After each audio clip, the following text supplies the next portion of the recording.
चलो, last class में हम लोग ऑर्बिटल्स के बारे में समझ में आ चुका है। ऑर्बिटल किसको बोला गया है, ऑर्बिटल का टाइप क्या होता है और ऑर्बिटल का स्ट्रक्चर क्या होता है, हम लोग सीख चुके हैं। ठीक है, तो आज हम लोग सीखने वाले हैं पहले ऑर्बिटल का फिलिंग कैसे करते हैं हम लोग, ऑर्बिटल का एनर्जी को कैसे आप कंपेयर करोगे और ऑर्बिटल का फिलिंग कैसे होता है। ठीक है, और उसके लिए कुछ आपको रूल्स या लॉ दिया हुआ है, उसको हम लोग सीखेंगे। ठीक, तो सबसे पहले जो हम लोग मूव सीखेंगे, एनर्जी ऑफ ऑर्बिटल्स। ठीक है, एनर्जी ऑफ ऑर्बिटल्स, ध्यान ना। पहले हम बात कर रहे हैं हाइड्रोजन एटम या फिर हाइड्रोजन लाइक एटम्स पे। ठीक है, हाइड्रोजन एटम या फिर हाइड्रोजन लाइक आयंस। पहले हम फोकस करेंगे energy of orbitals of H atom या फिर एच एटम लाइक आयंस। यानी एच एटम लाइक आयंस बोलने का मतलब है सिंगल इलेक्ट्रॉन। ठीक है, आपके पास एच में क्या होता है, आपके पास एक इलेक्ट्रॉन होता है। तो जब भी हम बोलते हैं कि हाइड्रोजन लाइक आयंस, इसका मतलब होता है ions having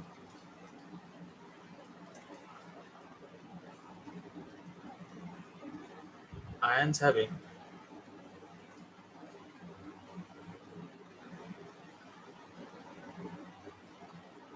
single electron, ions having single electron.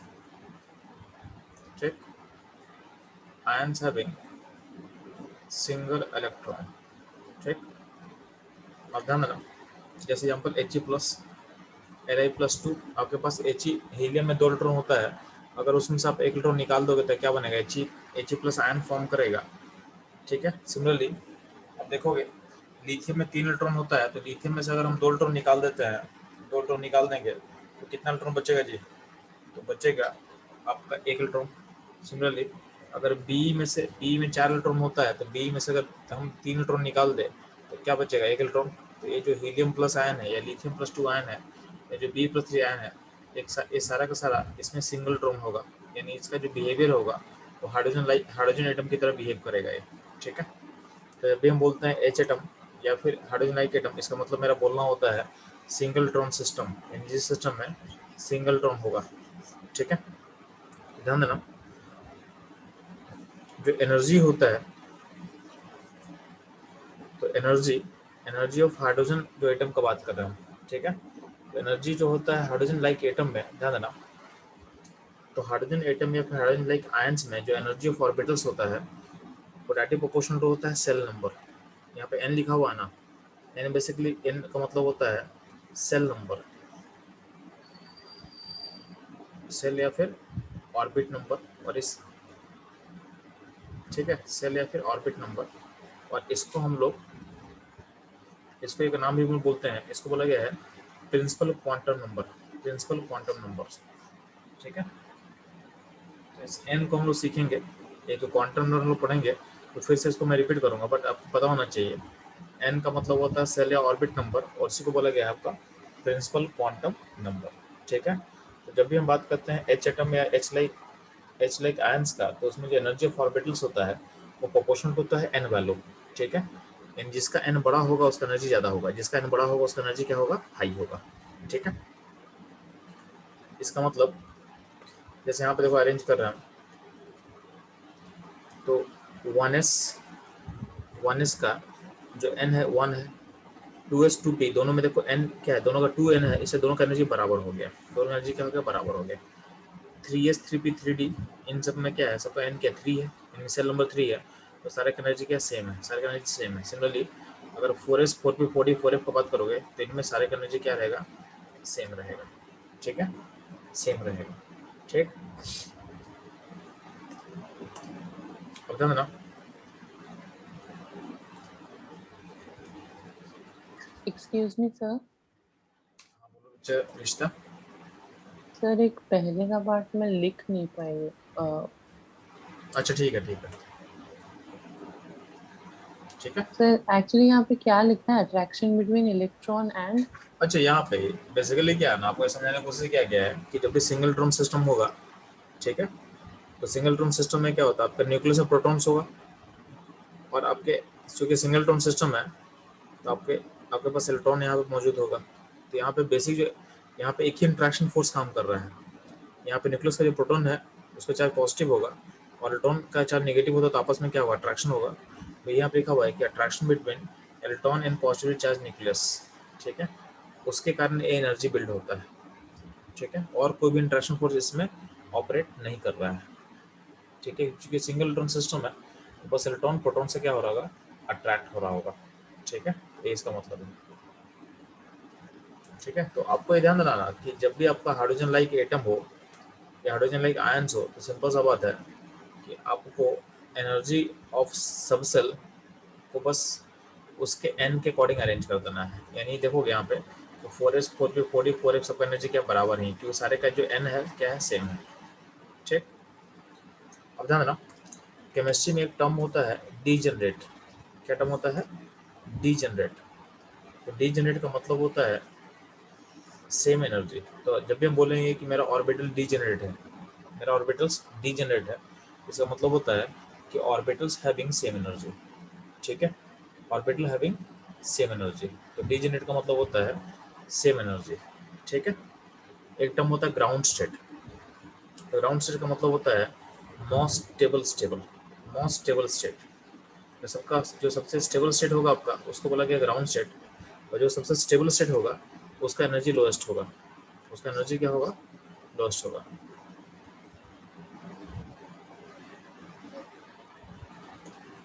Lowest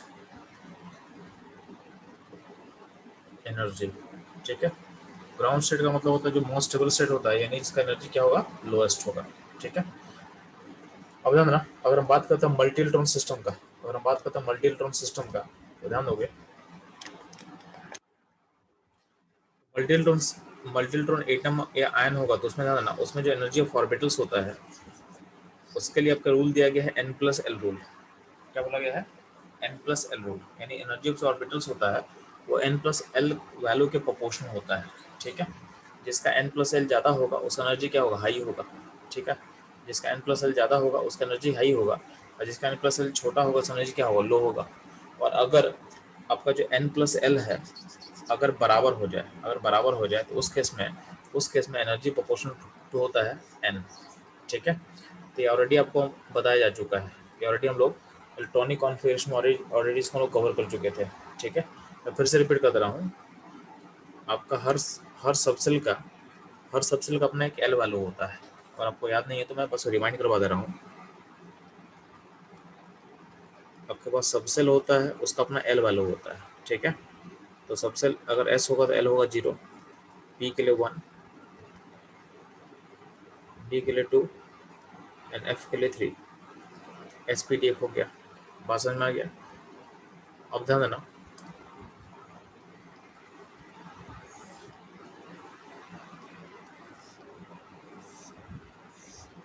ठीक है, ये हो गया सबसेल और उसका एल वैल्यू, ठीक। सिंपली ध्यान देना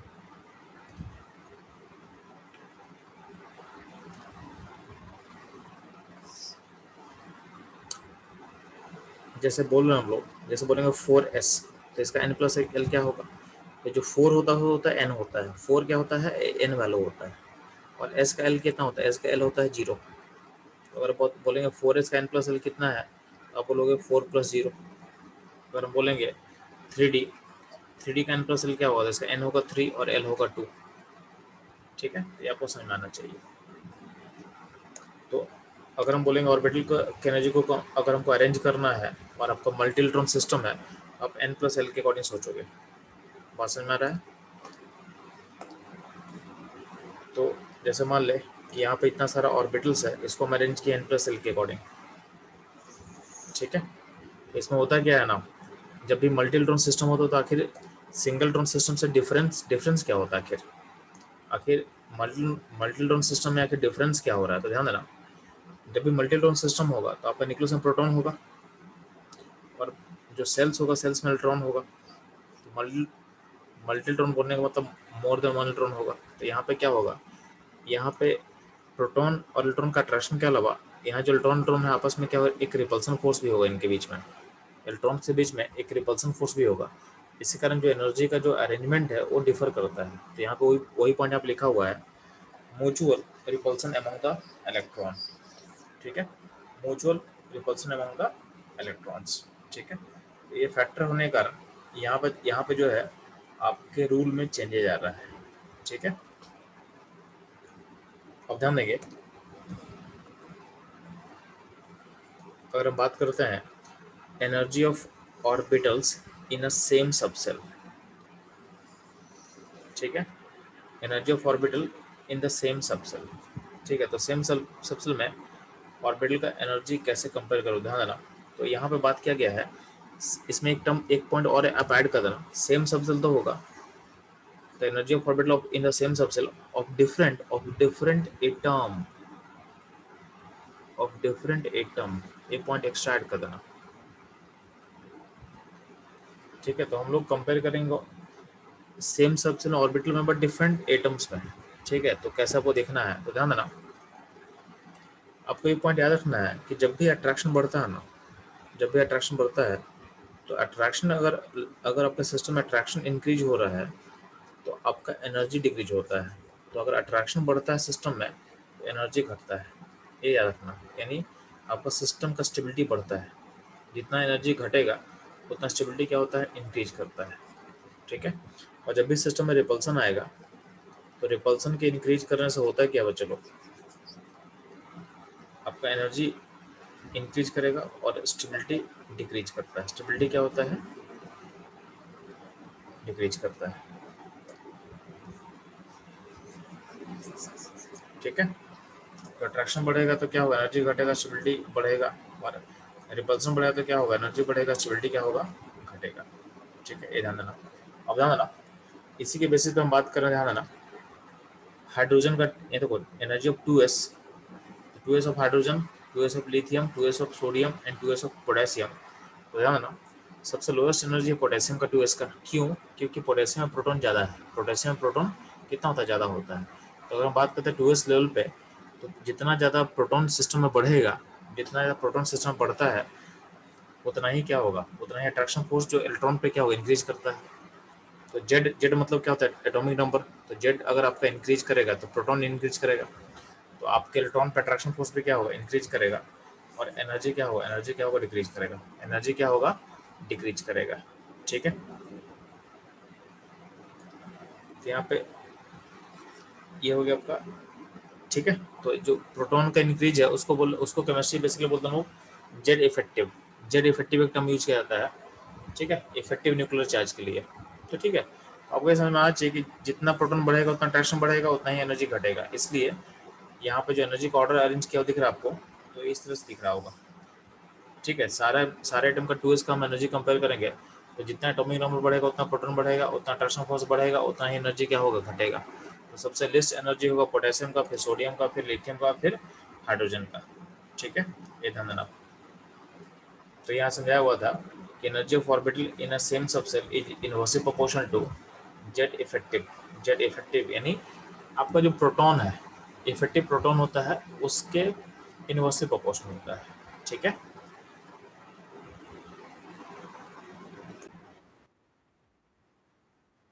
चलो आप लोग को n प्लस एल समझ में आ चुका है। अब ध्यान ना, जब भी हम इलेक्ट्रॉन का फिलिंग करते हैं, जब भी हम इलेक्ट्रॉन का फिलिंग करते हैं तो अब इलेक्ट्रॉन जाता क्या है, तो ऑर्बिटल्स में जाता है, ठीक है। तो ऑर्बिटल में जब भी इलेक्ट्रॉन फिलअप होता है तो उसमें कुछ रूल्स को हमको फॉलो करना पड़ता है, या कुछ प्रिंसिपल या कुछ लॉ को हमको फॉलो करना पड़ेगा, ठीक है। तो उसको हम लोग 1 बाय 1 कवर करते हैं। तो ये बोला हुआ है filling of orbitals in an atom. तो ध्यान देना, तो हमको पहले फॉलो करना है ऑबा प्रिंसिपल, ऑबा प्रिंसिपल, ठीक है। तो बोला गया ऑबा प्रिंसिपल क्या बोला गया है, इन द ग्राउंड स्टेट, यानी जो मोस्ट स्टेबल स्टेट होता है एटम का, उसको बोला गया ground state. In the ground state of the atom the orbitals are filled in order of their increasing energy.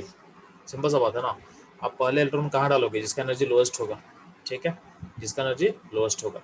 और फिर क्या होगा, फिर धीरे धीरे क्या होगा, हायर एनर्जी का ऑर्बिटल को आप फिलअप करते हो। तो फर्स्ट फिलअप करते हो जिसका एनर्जी लोएस्ट होगा, और फिर धीरे धीरे क्या होगा, हायर एनर्जी का ऑर्बिटल को आप फिलअप करते हो, ठीक है। ये ध्यान देना। अब ध्यान दोगे, अब एनर्जी ऑफ जो ऑर्बिटल होता है उसको डिसाइड करने के लिए दिया गया है n प्लस एल रूल, क्या आपको पता है, ठीक है। तो अबोव प्रिंसिपल क्या बोला कि जिसका एनर्जी लोएस्ट होगा उसको पहले फिलअप करेंगे, और जिसका एनर्जी हाई होगा उसको बाद में फिलअप करेंगे, ठीक। और एनर्जी को डिसाइड करने के लिए दिया गया आपको n प्लस एल रूल। तो आप लोग का n+ रूल ऑलरेडी आप लोग कवर कर चुके हम लोग, ठीक है। तो यहाँ ध्यान देना, n+l रूल के अकॉर्डिंग यहाँ पे एनर्जी को अरेंज कर दिया गया है। तो जिसका n+l हाई होगा उसका एनर्जी हाई होगा, तो ध्यान देना। और अगर n+l का वैल्यू बराबर होता है तो उस केस में जिसका n ज़्यादा होगा उसको आगे निकाल देंगे, ध्यान देना। यहाँ पे 1s में n कितना होगा 1 होगा, l कितना होगा 0 होगा, 2s में 2 + 0 होगा, 3s में इतने सारे काम n+l लिख दे रहे हैं आपके लिए। 2p में क्या होगा 2 + 1, 3s में क्या होगा 3 + 0, 3 + 1, 4 + 0, 3 + 2 एंड 4 + 1, ठीक है। ये सारा n+l लिख दिया गया है, ध्यान देना, गौर करना। जिसका n+l ज़्यादा होगा उसको आगे निकाल दिए हैं। और कहीं कहीं आपको n+l बराबर दिख रहा होगा, जैसे यहाँ देखो n+l बराबर है, तो बराबर में हम लोग क्या बोले हैं, जिसका n ज़्यादा होगा। तो 2p और 3s का n+l इक्वल है, तो उसके इसमें क्या करते हैं, जिसका n बड़ा होगा उसको आगे निकाल लेंगे। तो n लार्ज किसका वो दिख रहा है, तो n लार्ज दिख रहा है आपको 3s में 3 है और 2p में 2 है, यानी 3 2 से बड़ा है, ठीक है। सिमिलरली देखोगे आपका जो 3p है और 4s का n+l बराबर है, तो उसके इसमें एनर्जी हाई किसका होगा, तो 4s का होगा, क्योंकि इसका n ज़्यादा बड़ा है। सिमिलरली ध्यान देना, आपका 3d और 4p पे n+l बराबर दिख रहा है आपको, तो इसमें ध्यान देना n लार्ज किसका है, तो 4p का n लार्ज है, 4p का n आपका लार्ज है, ठीक है। तो 4p का अगर n लार्ज है तो उसके अकॉर्डिंग इसको आप अरेंज कर दिया गया है, ठीक है। तो पहला रूल समझ आ गया आपको, ऑबर प्रिंसिपल हो गया और n+l रूल हो गया, ठीक है। नेक्स्ट हम लोग नेक्स्ट जो रूल दिया गया था, ये दिया गया था Hund's rule of maximum multiplicity. Hund's rule of maximum multiplicity, इसका मतलब समझोगे आप ध्यान से। तो बोला गया है कि जब भी आप ऑर्बिटल को फिलअप करते हो, कौन सा ऑर्बिटल, जो कि सेम सबसेल का होगा, ठीक है, जो सेम सबसेल का होगा। जैसे मान ले आपके पास एस का ऑर्बिटल कैसे दिखाएंगे, एस के लिए हम ऐसे देखेंगे, एक ऑर्बिटल होता है। पी में क्या होगा, पी में 3 ऑर्बिटल होगा। डी में क्या होगा, डी में 5 ऑर्बिटल होगा। तो मैं बात कर रहा हूँ उन ऑर्बिटल का जो कि सेम सबसेल से बिलोंग करता है, या फिर जिनका एनर्जी इक्वल होगा, सेम सबसेल से बिलोंग करना चाहिए या फिर जिनका एनर्जी इक्वल होगा। तो आपको पता है कि अगर ऑर्बिटल सेम सबसेल का होता है तो उसका एनर्जी बाय डिफॉल्ट क्या होता है, इक्वल होता है। अगर आपका ऑर्बिटल सेम सबसेल का होगा तो बाय डिफॉल्ट क्या होता है, उनका एनर्जी क्या होता है, इक्वल होता है, ठीक है।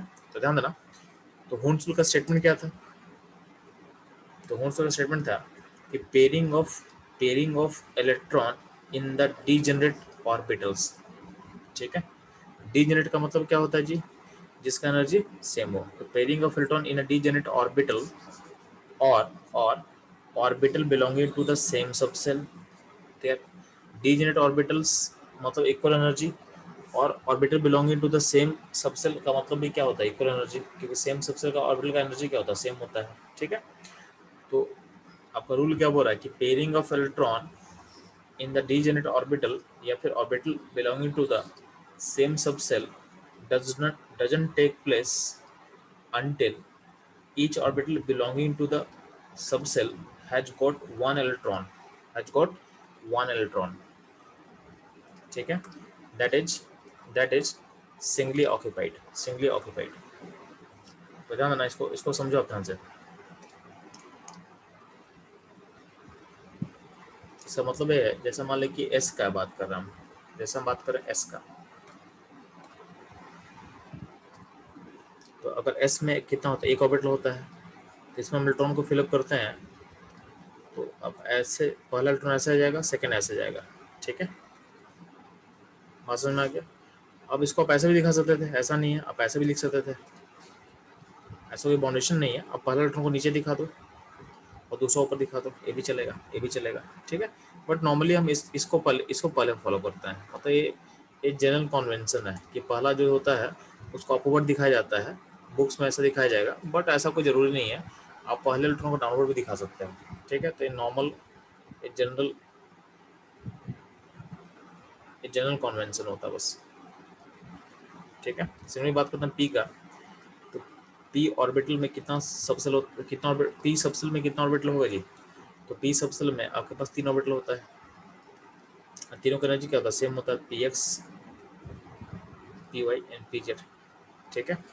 तो अगर इनमें इलेक्ट्रॉन हम डालते हैं तो ध्यान देना क्या बोला गया है कि पहले आप सिंगली फिलअप करोगे, तो पहले ऑर्बिटल सिंगली फिलअप होगा, ठीक है, और फिर पेयरिंग करना, फिर पेयरिंग करना, यानी पहले सबको पहले एक एक करके फिलअप करोगे और फिर पेयरिंग ऑफर करता है, यानी फिर उसको डबल करना, ठीक है।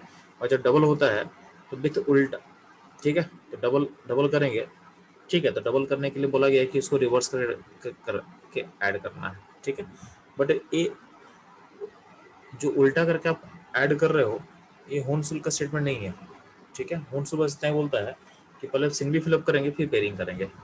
तो होनसुल का स्टेटमेंट ऐसा नहीं है कि रिवर्स जो फिलिंग कर रहा है ये होनसुल का पार्ट नहीं है, ठीक है। होनसुल बस ये बोला था कि चूंकि ध्यान देना आपके पास अगर स्पेस खाली होगा ना, तो मान लेते हैं कि अगर पी में आपका 2 केस हम ले रहे हैं, ठीक है, कि पी में एक केस ऐसा ले रहे हैं कि आपके पास 2 इलेक्ट्रॉन ऐसा कर दिया कि एक इलेक्ट्रॉन, एक बार इलेक्ट्रॉन ऐसे ऐसे चला गया, मतलब बाकी जगह खाली छोड़ के वहां पे आ गया, और एक इलेक्ट्रॉन एक सिस्टम ऐसा हो रहा है। इन दोनों सिस्टम में क्या होगा, आप अगर देखोगे इलेक्ट्रॉनिक रिपल्सन को, तो यहाँ पे यहाँ पे रिपल्सन ज़्यादा होगा, क्योंकि क्या है, जो चार्ज है, चार्ज लाइक चार्ज है, तो क्या होगा, रिपल्सन क्या होगा, यहाँ पे इंक्रीज करेगा। तो इस रिपल्सन को मिनिमाइज करने के लिए पहले क्या होता है, पहले जहाँ खाली स्पेस है वहाँ पे इलेक्ट्रॉन भरेगा, और फिर जब खाली स्पेस बचेगा नहीं, यानी खाली जगह बचेगा नहीं, तब पेयरिंग ऑकर करता है, तब पेयरिंग ऑकर करेगा, ठीक है। और जो पेयरिंग ऑकर करता है वो रिवर्स, यानी जो अपोजिट स्पिन से करता है, ये होनसुल का पार्ट नहीं है, ठीक है। तो ध्यान ना, pairing of electron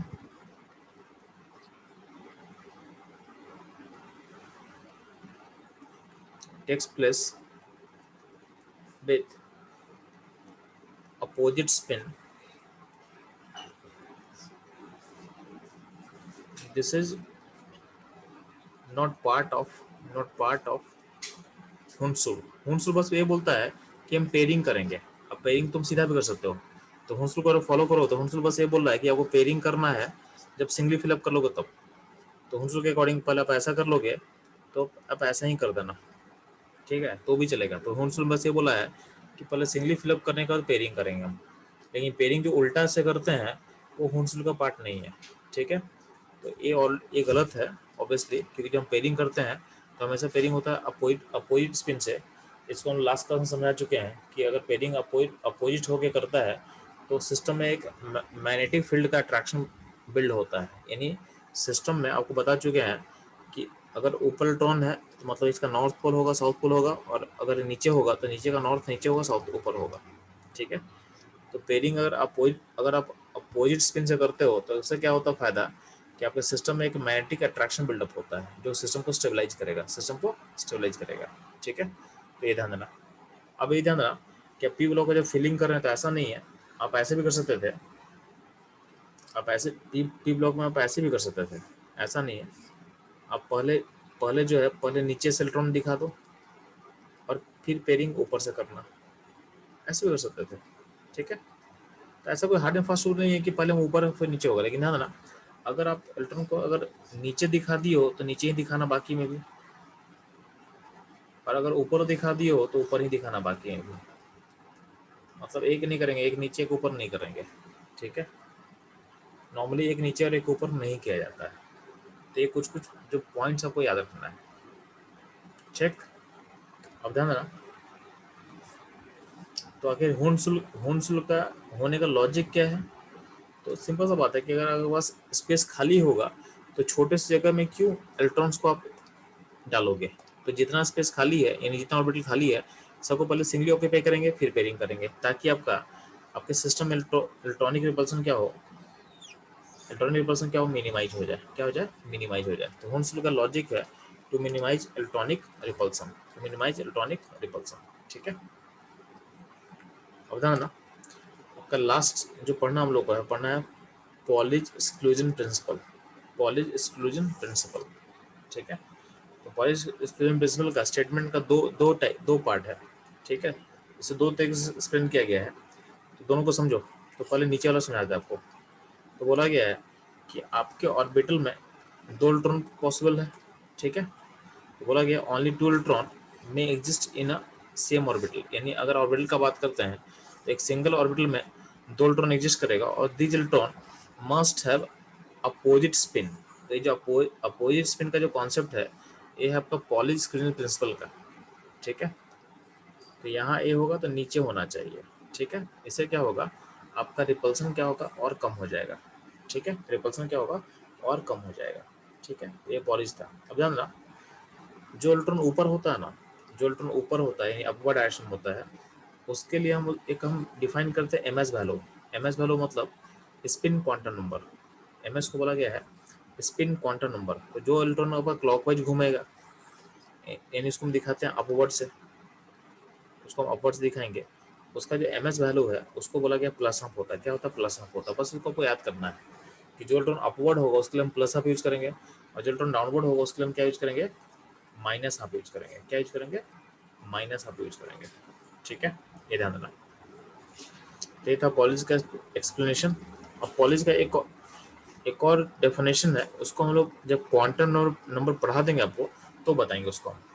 तो पॉलिश में एक और बोल क्या क्या इसका एक और स्टेटमेंट क्या है, no two electron, no two electron in an atom can have can have the same set of 4 quantum number, ठीक है।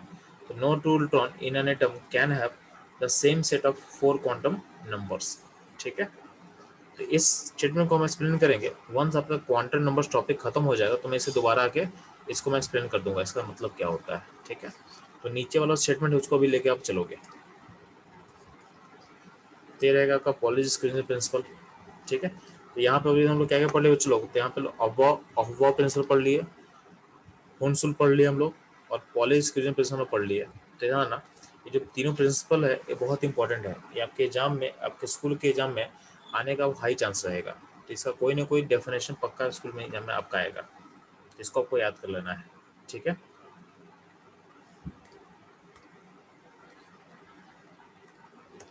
अब ध्यान देना,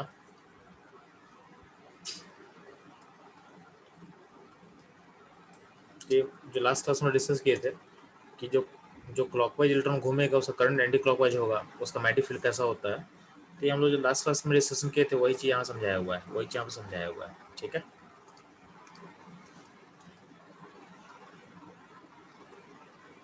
ठीक। और यहाँ पे आपको जो जनरल कन्वेंशन है जो हम लोग फॉलो करते हैं बताया हुआ है आपको। तो जनरल कन्वेंशन लोग क्या फॉलो करते हैं बच्चे लोग, कि मान लेते हैं कि आपका पी है तो P1 होगा तो उसमें इलेक्ट्रॉन ऐसे दिखाएंगे, P2 में सिंगली फिलअप कर रहे हैं, P3 ऐसा, P4 ऐसा होता है, P5 ऐसा होता है, P6 ऐसा होता है, ठीक है। इस तरह से फिलअप करते हैं हम लोग, यानी पहले सिंगली फिलअप होगा। और नॉर्मली क्या होता है, पहले हम लोग अपवर्ड स्पिन से फिलअप करते हैं और फिर उसको अपो यानी डाउनवर्ड स्पिन से उसको पेयरिंग करते हैं, ठीक है। जैसे एस का फिलिंग हो रहा है, S1 ऐसा होगा, S2 ऐसा होगा, ठीक है। ये जो एरो दिखा रहा है, एरो किसको रिप्रेजेंट करता है, एरो रिप्रेजेंट कर रहा है आपके इलेक्ट्रॉन्स को, ठीक। अब ध्यान देना, सर वो ऊपर वाले में P5 थोड़ा गलत है वो। P5, P5 यहाँ पे आगे थोड़ा आगे कर दे क्या उसको, यहाँ कर दे। नहीं सर वो, हाँ मतलब पहला वाला ऊपर में होगा, सेकंड PY में पहला वाला ऊपर में होगा और सेकंड वाला नीचे उसके नीचे। सुनो, आप होता क्या ना कि ये मतलब तो चलो ये रिप्रेजेंट कर रहे हैं आपके स्पेस में कैसे, किसी को नहीं पता है। मतलब इसको आप यहाँ लिखो, इसको यहाँ लिखो, या उल्टा कर दो तो फर्क नहीं पड़ता कुछ। मतलब पहले किसको फिलअप किया पता नहीं है ना। सर आप बोल रहे थे ना कि पहले अगर हम लोग क्लॉकवाइज में करें तो तीनों में क्लॉकवाइज में ही करना पड़ेगा। हाँ, लेकिन मैं बोल रहा हूँ ना कि अगर अगर मैं ये जो अरेंजमेंट है, चलो चलो आपका पॉइंट ठीक है, नहीं मैं समझा। यहाँ पे अगर मैं यहाँ पे ऐसे लिख दूँ, ठीक है, या तो इसका मतलब ये नहीं कि पहला इलेक्ट्रॉन है या ये सेकंड इलेक्ट्रॉन है, ठीक है। कौन सा इलेक्ट्रॉन पहला है किसी को नहीं पता है, बात समझे। मतलब ये पोजीशन डिफाइन थोड़ी है, मतलब ये स्पेस, स्पेस में हम ये 2D फिगर थोड़ी है, स्पेस में कहीं इलेक्ट्रॉन्स होगा। तो पहला इलेक्ट्रॉन कौन सा, सेकंड इलेक्ट्रॉन कौन सा, कोई किसी को नहीं पता है, ठीक है। तो ऐसा मैं जो बोला हूँ ठीक है, लेकिन आपको ये मतलब इसमें पहला इलेक्ट्रॉन कौन है आप बता नहीं पाओगे, ठीक है। चलो, हाँ हाँ सर। पहला इलेक्ट्रॉन कौन है हमको भी नहीं पता है, ठीक है। पहले हम इसको लिखे हैं किस लिखे हमको भी नहीं पता है, ठीक है। तो ठीक है, रिप्रेजेंटेशन के हिसाब से आप ठीक बोल रहे हो, कर लेते हैं उसको चेंज, बट ध्यान देना इसको आप रॉन्ग नहीं बोल पाओगे, ठीक है। ठीक है सर। ठीक है, अब ध्यान देना, अब एक थोड़ा सा कॉन्सेप्ट जो आपको सीखना है half fill and full fill stability का, ठीक है। तो ध्यान देना, तो बोला गया है कि आपका जो half fill and full fill subshells होता है वो थोड़ा स्टेबल होता है, उसका रीजन क्या होता है, तो रीजन ध्यान देना। तो एनसीईआरटी का मैं पॉइंट्स में चूज कर रहा हूँ, तो बोला गया, पहला बोला गया कि सिमेट्रिकल डिस्ट्रीब्यूशन होता है, ठीक है। जैसे मान लें यहाँ पे डी सबसेल को लेके दिखाया हुआ है आपके पास, ठीक है। तो डी सबसेल में 5 इलेक्ट्रॉन डाल दिए, 5 इलेक्ट्रॉन क्या है सिमेट्रिकली डिस्ट्रीब्यूट, तो इसमें सिमेट्रिकल डिस्ट्रीब्यूशन है, तो ध्यान देना। तो जब भी सिमेट्री होता है नेचर में तो symmetry leads to stability statement होता है, ठीक है। जहाँ सिमेट्री होगा वहाँ पे स्टेबिलिटी क्या होता है, ज़्यादा होता है, वहाँ पे स्टेबिलिटी क्या होता है, ज़्यादा होता है, ठीक है। बात समझ में आया? तो इसी को डिफरेंट तरीके से यहाँ पे एक्सप्लेन करने की कोशिश किया हुआ है। यहाँ पर स्टेटमेंट क्या बोला हुआ है, ध्यान देना।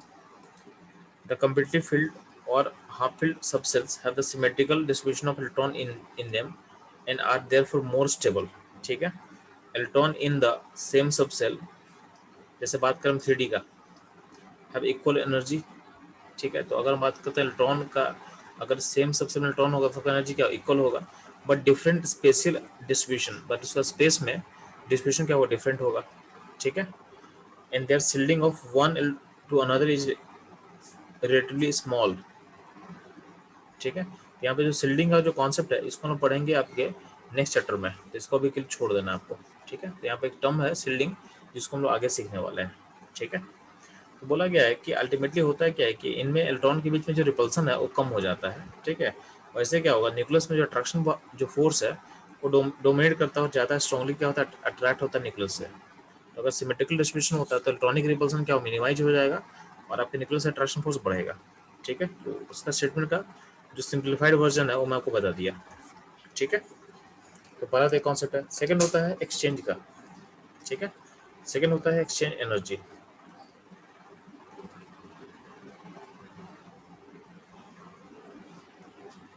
ठीक है। तो एक्सचेंज एनर्जी को हम लोग को डी पे नहीं पढ़ना है, हमको डी पे नहीं पढ़ना है। अब एक्सचेंज एनर्जी समझाने के लिए आपको एग्जांपल लेते हैं आपके साथ, ठीक है। एक्सचेंज एनर्जी को समझाने के लिए आपके पास एक एग्जांपल लेते हैं हम।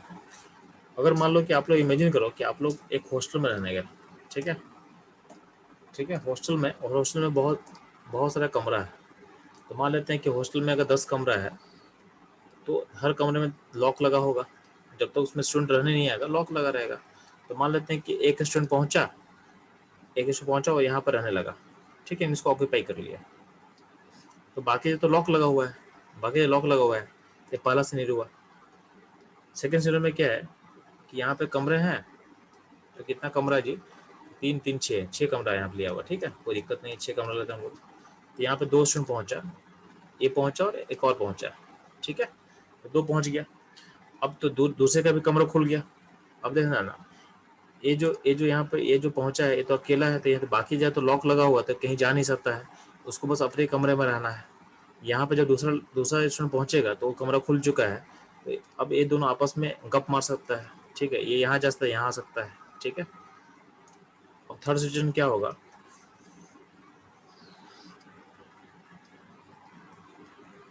तो मान लो कि एक स्टूडेंट और पहुंच गया, तो अब क्या होगा, जब जो स्टूडेंट्स हैं ये यहाँ भी जा सकता है, ठीक है, तो उसके पास ऑप्शन बढ़ गया, कोई यहाँ जाके भी टाइम पास कर सकता है अपना, ठीक है, यहाँ जाके भी टाइम पास कर सकता है, यहाँ जाके भी टाइम पास अपना कर सकता है, और ये यहाँ भी जाके टाइम पास कर सकता है, ठीक है। तो टाइम पास करने का जो ऑप्शन क्या बढ़ेगा, तो अब बताओगे कि किस केस में स्टूडेंट लोग खुश ज़्यादा होगा, मतलब हैप्पीनेस ज़्यादा कहाँ बढ़ेगा, पहले वाले केस में कि सेकंड के थर्ड केस में? थर्ड केस में हैप्पीनेस बढ़ेगा, ठीक है, जितना गप मारेगा उतना खुश रहेंगे सब, ठीक है। तो पॉइंट होता है वही चीज इलेक्ट्रॉन के साथ होता है, ठीक है। तो एक्सचेंज का मतलब क्या होता है, अगर आप पोजिशन को एक्सचेंज करते हो, होता क्या ना कि अब कहीं पे अगर स्टैटिक होता है ना तो आपके अंदर एक स्टैटिक इनर्शिया बिल्ड होता है, एक टर्म होता है स्टैटिक इनर्शिया। जैसे आप अगर बेड पे सो जाओगे ना तो एक ही पोजीशन में सो नहीं पाओगे आप एक ही पोजीशन में सो जाओगे तभी आपके बॉडी में पेन होना स्टार्ट हो जाता है। तो आपको पोजीशन, आप बार अपना पोजीशन को चेंज करते हो। उस इनर्शिया को हटाने के लिए आप पोजीशन को चेंज करते हो। ठीक है, तो ध्यान देना।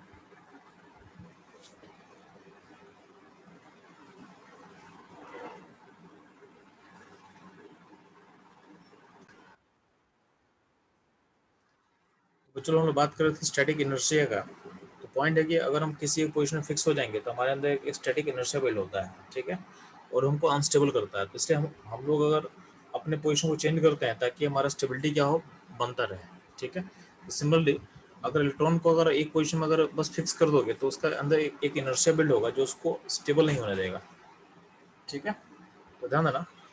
तो हम इलेक्ट्रॉन क्या होता है, पोजीशन क्या होता है, चेंज करता रहता है। ठीक, तो अगर मान लेते हैं कि अगर आपके पास जितना पॉसिबिलिटी हो एक्सचेंज का उतना बेटर है, उतना बेटर होगा। जैसे मान लेते हैं तो जितना, अब ध्यान देना, एक्सचेंज का कुछ कंडीशन होता है। ठीक है, कि जब भी एक्सचेंज करते हैं तो एक्सचेंज होता है सेम सेम टाइप के स्पिन से एक्सचेंज करते हैं। मतलब अगर जो अपवर्ड है वो अपवर्ड के साथ ही एक्सचेंज करेगा।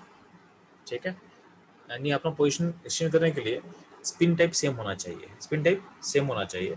और अगर जो डाउनवर्ड होगा वो डाउनवर्ड के साथ ही एक्सचेंज करेगा।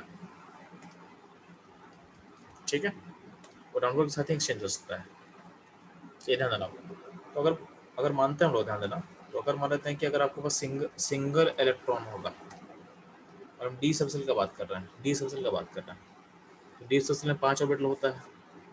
ध्यान देना, तो अगर आपके पास सिंगल इलेक्ट्रॉन होगा तो कितना होगा, एक्सचेंज का नंबर क्या होगा, 0 होगा, क्योंकि उसके पास वो ऑप्शन ही नहीं एक्सचेंज करने का। तो नंबर ऑफ एक्सचेंज कितना होगा, 0 होगा। अगर हम बात करते हैं डी में 2 इलेक्ट्रॉन होगा तो क्या होगा जी, डी में 2 इलेक्ट्रॉन होगा तो यहाँ और यहाँ होगा, तो इसमें एक्सचेंज कितना होगा, इसमें एक एक्सचेंज पॉसिबल होगा। ठीक है, सिमिलरली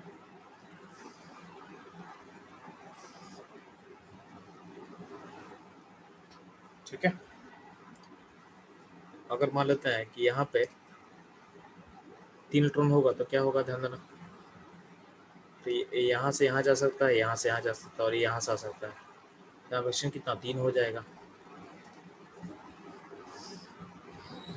डी में अगर फिर 4 इलेक्ट्रॉन लेंगे तो कितना होगा जी,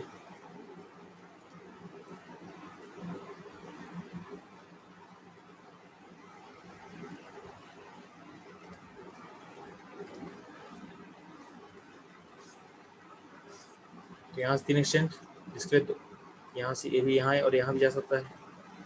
और एक और पॉसिबिलिटी होगा जो यहाँ से यहाँ हो सकता है, ये वाला यहाँ से यहाँ हो सकता है। 3 तो 5 एक 6, तो इसमें 6 एक्सचेंज का पॉसिबिलिटी कितना होगा, 6 पॉसिबिलिटी होगा। और अगर D5 यानी हाफ फिल कर देंगे, हाफ फिल कर देंगे तो हाफ फिल पॉइंट पे एक्सचेंज का नंबर मैक्सिमम होता है, मैक्सिमम होता है, कितना होता है, ध्यान देना।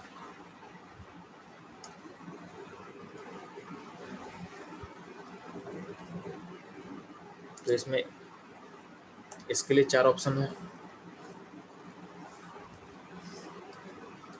नीचे वाले के लिए कितना ऑप्शन है, यहाँ के लिए एक ऑप्शन है, यहाँ के लिए यहाँ भी और यहाँ भी है, 2 ऑप्शन है। और इसके लिए यहाँ भी है, यहाँ भी है और यहाँ भी है। तो 4 3 7 2 9 और 1 10, तो टोटल एक्सचेंज कितना होगा, 10 होगा। तो अब ध्यान देना, तो D5 में एक्सचेंज हुआ। अगर पूछा जाएगा आपसे D6 में एक्सचेंज कितना होगा, वो भी देख लेते हैं हम लोग ध्यान से। अगर D6 करते हैं तो D6 में ध्यान देना, तो 5 पहले अपवर्ड स्पिन से जाएगा, ये 5 इलेक्ट्रॉन अपवर्ड स्पिन से पहले गया और 1 इलेक्ट्रॉन डाउनवर्ड से आएगा। तो ध्यान ना, जो नंबर ऑफ एक्सचेंज है तो इसमें नंबर ऑफ एक्सचेंज सेम ही रहेगा, क्योंकि जो अपवर्ड स्पिन का इलेक्ट्रॉन है आपस में 10 एक्सचेंज करेगा और प्लस जो डाउनवर्ड है उसमें एक्सचेंज 0 होगा, क्योंकि कोई भी और भी डाउनवर्ड इलेक्ट्रॉन आपके पास है नहीं, तो उसमें एक्सचेंज 0 होगा, तो टोटल 10 ही होगा। ठीक है, अगर D7 करते हैं तो अपवर्ड 5 इलेक्ट्रॉन है तो उसमें कितना एक्सचेंज होगा, 10 होगा। और डाउनवर्ड कितना होगा, डाउनवर्ड आपके पास 2 है तो उसमें एक्सचेंज 1 होगा। तो उसमें 1 होगा, तो 11 हो जाएगा। ठीक, सिमिलरली ध्यान देना, अगर D8 करते हैं तो क्या होगा, तो D8 में अपवर्ड से 10 होगा और डाउनवर्ड से कितना होगा, तो डाउनवर्ड से देखते हैं हम लोग ध्यान से, तो डाउनवर्ड एक यहाँ, एक यहाँ, एक यहाँ, यहाँ से यहाँ होगा और यहाँ से यहाँ होगा और यहाँ से फिर डाउनवर्ड यहाँ से यहाँ भी हो सकता है, तो डाउनवर्ड के कारण 3 होगा, तो टोटल कितना होगा, 13 होगा। तो पॉइंट ये है ना कि आपका मैक्सिमम कब होता है, जब half fill and full fill होता है। तो half fill and full fill में जब मैक्सिमम होगा, तो half fill and full fill जो कॉन्फ़िगरेशन होता है उसको स्टेबल बोला गया है। जब भी आपका सबसेल हाफ फिल और फुल फिल होता है तो उसको आप क्या बोलते हो, उसको बोलते हैं स्टेबल बोलते हैं आप, उसको आप स्टेबल बोलते हैं।